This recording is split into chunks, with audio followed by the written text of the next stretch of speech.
Mwazuka bwanji ine Karonga Boys tikufuna kuti tikupaseni moni wina aliyense pa Malawi kumpoto kumamawa kuzambwe pakati kumwera zigawo zonse ndikupasani moni ine Karonga Boys. Mamawa uno ndi nthawi yoti tikufuna kuti ife Malawi tiyankhulisane kuchoka ku Karonga Boys. Mwaziwa zimene achita Malawi Congress Party. Malawi Congress Party zimene akwanirisa pa nkhani ya recruiting ya azathu achipolisi, kutenga anthu 50 kumwera ndi ku east, pakati onse a 800 kodi Amalawi ife zimene nazivotera ndi izi. Amalawi, let us wake up please. Zimene nazivotera ndi izi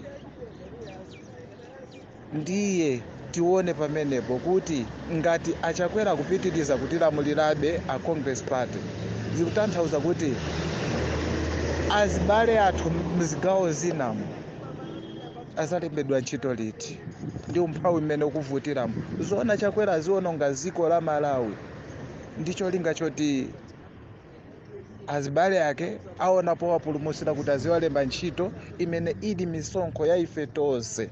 Chifukwa tikamanena za ntchito zimene akumalembana ya upolisi ni ntchito yoti ndi misonkho yathu, koma kukalemba azing'ono ake akukasiyawo. Eno Amalawi tizizivomerezabe zimenezi.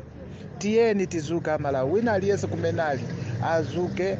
Si nthawi yomatayitira zinthu zopusa ngati izi. Azibale athu akukalamba popanda ndalama athu, mabanja akuvutika. Just imagine tizingosonkha mafizi kuti azing'ono athu azipita ku sukulu, koma Malawi Congress Party amene awalemba ntchito 800 apakatiwa, most especially ku chigawo chake kumbali ya iyeyo chakwera, ndioti even MC yalibe a standard 8.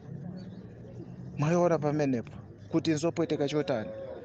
Nde nchachi ziwikire kuti ndi mmene zididi chakwera achoke, and achoke osati sopota ya nthawi za 2025 is too late. Azibale akukalamba popanda chochita pasiko pano. Misonkho ili yathu ife tikamapereka misonkho sikuti kumayembekeza zoti azibale athu avutike chonchi. Chakwera achoke with immediate effect. Asasifikeso 2025 ndikutali kwambiri kwatalikisa. Please Amalawi, tiyeni tizuke. Zikumveka ndithu kuti azathu freedom for the poor people, azathu akutimema ukuku. Zikumveka kusaidi kwina kuti kuzimva ndithu kuti akuti apanga operation chakwera choka pampando.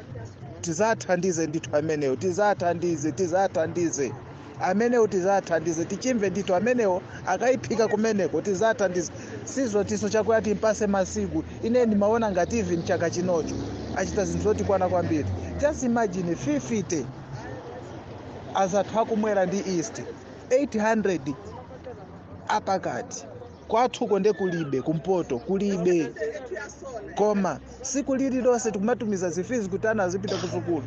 Nde vizi kumatumiza fizi kuwapitisana ku sukulu, misonkho, koma zonse zikuwapa achina chakwera. Mwayiona kuti ndiyopweteka chotani. Amalawi tiyeni tizuke ndithu. Zimene akuchita chakwerazo panopo ndi atitola sopano.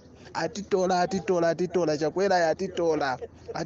Tikangosengera zopusa ngati zizi tidya zosadya tizakomoka nazo. Amene achoke chakwera achoke. Sitikumfunaso Malawi muno autipusisa mbusa wa chinyengo ngati uyu. Andu yuyu tisaneneso zoti ni mbusa chimunthu cha chinyengo ngati chichi. Muje chimayankhulira muje kuti kusintha kuzakhala ineyo. Zomwe zosintha kuti kwawo alembedwe zintchito misonkho ili yathu. Zikomo kwambiri mama uno ndazuka wokwiya ndi chakwera amene zimene atipangazi zoti pa misonkho yathu kuti zuzaso zopweteka kwambiri. Zikomo kwambiri.